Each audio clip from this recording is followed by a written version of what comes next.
E is H. ہاں اگر H 0 ہوتا, اگر پلانکس کانسٹنٹ کو کسی طرح سے ہم 0 کر سکتے پھر کبھی وائلیشن نہ ہوتی, لیکن H نان زیرو ہوتے ہوئے یہ پارٹیکل کہیں سے یہ انرجی لا کر اس ویل میں سے نکل سکتا ہے.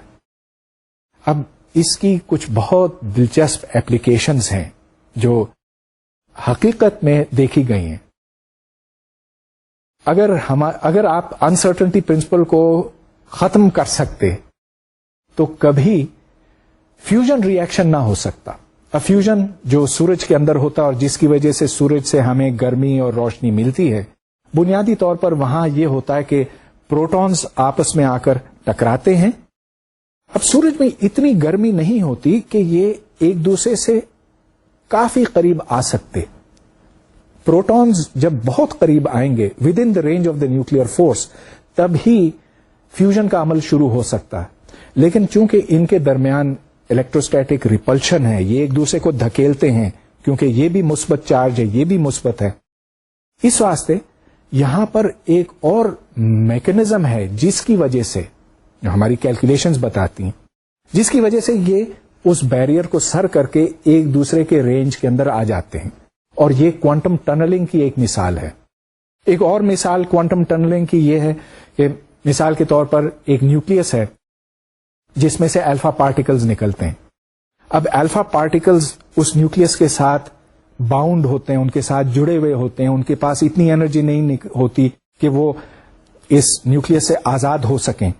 مگر کوانٹم ٹنلنگ کے ذریعے سے انرجی ٹائم انسرٹنٹی پرنسپل کی وجہ سے بعض الفا پارٹیکلز اس نیوکلیس سے نکل کر آزاد ہو جاتے ہیں. تو یہ دو مثالیں تھیں, مگر کوانٹم ٹنلنگ کو سمجھنے کے واسطے ہمیں کافی زیادہ کوانٹم میکینکس اور مشینری کی ضرورت ہے جو میں اس لیکچر میں ڈیولپ نہیں کر پاؤں گا. اب یہ ہے کہ کوانٹم میکینکس میں بنیادی طور پر ہم امکانات یا چانس کی بات کرتے ہیں. یہ دیکھیں کہ ہم یقین سے نہیں کہہ سکتے کہ یہ الیکٹران اس جگہ پر ہے, اس کی پوزیشن میں انسرٹنٹی ہے. تو الیکٹران اگر کہیں پر ہے تو ہم یہ کہہ سکتے ہیں کہ اس کی پروبیبلٹی ادھر ہونے کی زیادہ ہے, ادھر کم ہے. ساری بات پروبیبلٹیز کی آتی ہے, اور اب اس مسئلے کو ہم بہتر طور پر سمجھنا چاہیں گے. فرض کیجئے کہ بہت سے ایونٹس یا واقعات ممکن ہیں. اب پروبیبلٹی ایک نمبر ہے جو بتاتا ہے کہ کسی واقعے کے امکانات کیا ہیں. اگر کوئی واقعہ یا ایونٹ ناممکن ہے, کبھی نہیں ہو سکتا, تو اس کی پروبیبلٹی 0 ہے. اور اگر کوئی عین ممکن ہے, اس کا ہونا یقینی ہے, تو پھر اس کی پروبیبلٹی 1 ہوگی.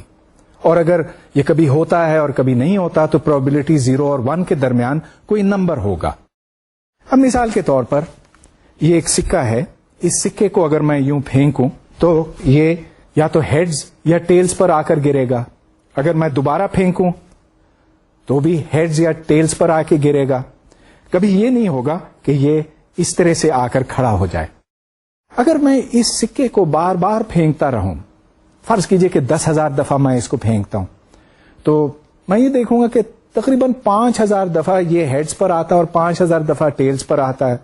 اور اس سے جو پروبیبلٹی نکلتی ہے وہ 0.5 ہے ہیڈز کی اور 0.5 ہے ٹیلز کی. تو چلیے یہ پروبیبلٹی کا ایک بہت مختصر تعارف تھا. اب اس کانسیپٹ کو ہم استعمال کریں گے کوانٹم میکینکس میں. فرض کیجئے کہ ایک ایسا سسٹم ہے جس کی صرف 2 پاسبلٹیز ہیں, تو اس کو ہم quantum mechanics of a 2 state system کہیں گے. سسٹم سے مراد یہ ہو سکتا ہے کہ ایک الیکٹران ہے, الیکٹران کا اسپن یا تو اوپر ہو سکتا ہے یا پھر نیچے ہو سکتا ہے. جس طرح ایک سکہ یا تو اوپر ہو سکتا ہے, ہیڈز ہو سکتا ہے, یا ٹیل ہو سکتا ہے. میں اسپن اپ الیکٹران کو ایک نئی کوانٹٹی کے ساتھ ریپرزینٹ کروں گا اور اس کو نام ڈیراک کیٹ دوں گا. وہ اس واسطے کہ ڈیراک نے اس کو ایجاد کیا تھا. اور اسی طرح سے وہ الیکٹران جس کا اسپن نیچے ہے اس کو بھی ایک ڈیراک کیٹ کے ساتھ ریپرزینٹ کیا جاتا ہے. چنانچہ اپ اور ڈاؤن کے لیے ڈیراک کیٹس ہیں، اور اگر ایک 2 اسٹیٹ سسٹم یقینی طور پر اپ ہو یا ڈاؤن ہو تو اس میں صرف اپ کے لیے کیٹ اپ ہوگا اور ڈاؤن کے لیے کیٹ ڈاؤن ہوگا. اب اگر square root of 2/3 into ket up plus square root of 1/3 into ket down ہو تو اس کا مطلب یہ بنتا ہے کہ اس الیکٹران کی پروبیبلٹی اپ اسٹیٹ میں ہونے کی 2/3 ہے اور ڈاؤن اسٹیٹ میں ہونے کی پروبیبلٹی 1/3 ہے. اس کو زیادہ جنرلی بھی لکھا جا سکتا ہے psi which is the quantum state is equal to C1 into ket up plus C2 into ket down. اور یہاں پر C1 اور C2 کمپلیکس نمبرز ہو سکتے ہیں. کوانٹم میکینکس میں کمپلیکس نمبرز کے ہونے پر کوئی قید نہیں ہے. تو اگر آپ یہ سوال کریں کہ اس کوانٹم اسٹیٹ کا مطلب کیا، مطلب یہ ہے کہ پروبیبلٹی اپ اسٹیٹ میں ہونے کی میگنیٹیوڈ آف C1 اسکوائرڈ اور ڈاؤن اسٹیٹ میں ہونے کی probability magnitude of C2 squared ہے. میگنیٹیوڈ سے آپ مطلب سمجھتے ہیں کہ it is the number multiplied by it's complex conjugate. اب یہ فیچر کمپلیکس نمبرز کا کلاسیکل میکینکس میں نہیں ہوتا، لیکن کوانٹم میکینکس میں اس کا بہت ضروری ایٹریبیوٹ ہے. اب فرض کیجئے کہ کسی پروسیس میں، اور وہ پروسیس یہ ہو سکتا ہے کہ ایک پارٹیکل یہاں سے یہاں پہنچتا ہے اس رستے پر، اور پھر دوسرا پروسیس یہ ہو سکتا ہے کہ ایک دوسرا پارٹیکل ادھر سے ادھر پہنچتا ہے دوسرے رستے سے. تو جو ایمپلیٹیوڈز بنتے ہیں، amplitude to go from here to here اور amplitude to go from here to here, quantum mechanics میں ان کو ایڈ کیا جاتا، اور جب ٹوٹل ایمپلیٹیوڈ بنایا جاتا ہے تو پروبیبلٹی اس ایمپلیٹیوڈ کو اسکوائر کر کے حاصل کی جاتی ہے. تو جب ہم ایمپلیٹیوڈز کو ایڈ کر کے اس کے بعد اسکوائر کرتے ہیں، وہاں سے جو نتیجہ نکلتا ہے وہ کلاسیکل میکینکس سے بالکل مختلف ہے. کلاسیکل میکینکس میں ہم پروبیبلٹیز کو ایڈ کرتے ہیں.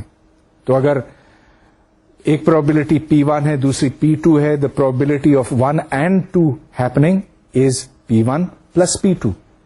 مگر کوانٹم میکینکس میں کیونکہ ہم ایمپلیٹیوڈز کو پہلے ایڈ کر کے پھر بعد میں اسکوائر کرتے ہیں، اس واسطے ادھر کچھ مزید ٹرمز آ جاتی ہیں جن کو ہم انٹرفیئرنس ٹرمز کہتے ہیں. Interference between 1 and 2.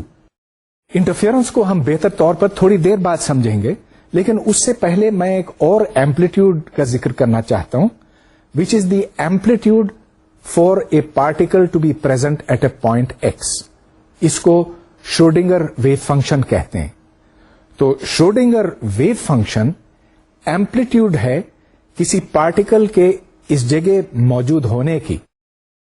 سن 1926 میں شروڈنگر نے اس ایمپلیٹیوڈ کو ڈیفائن کیا اور پھر اس کے لیے ایک ایکویژن لکھی جس سے یہ ایمپلیٹیوڈ کیلکولیٹ کیا جا سکتا ہے.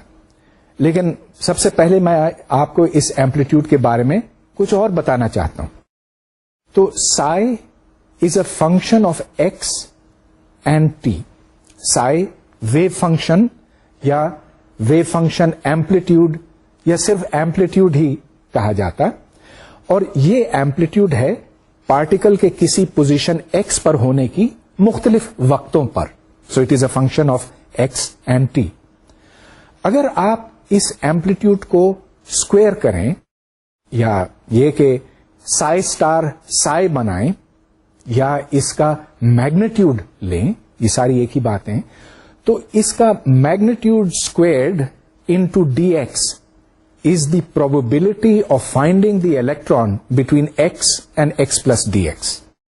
اب چلیے میں اس کی تھوڑی سی وضاحت کرتا ہوں. فرض کیجئے کہ یہ 0 اور یہ L ہے اور ایک الیکٹران 0 اور L کے درمیان کہیں پر موجود ہے. یہ کہاں پر ہے ہم یقینی طور پر نہیں کہہ سکتے کیونکہ ہائزنبرگ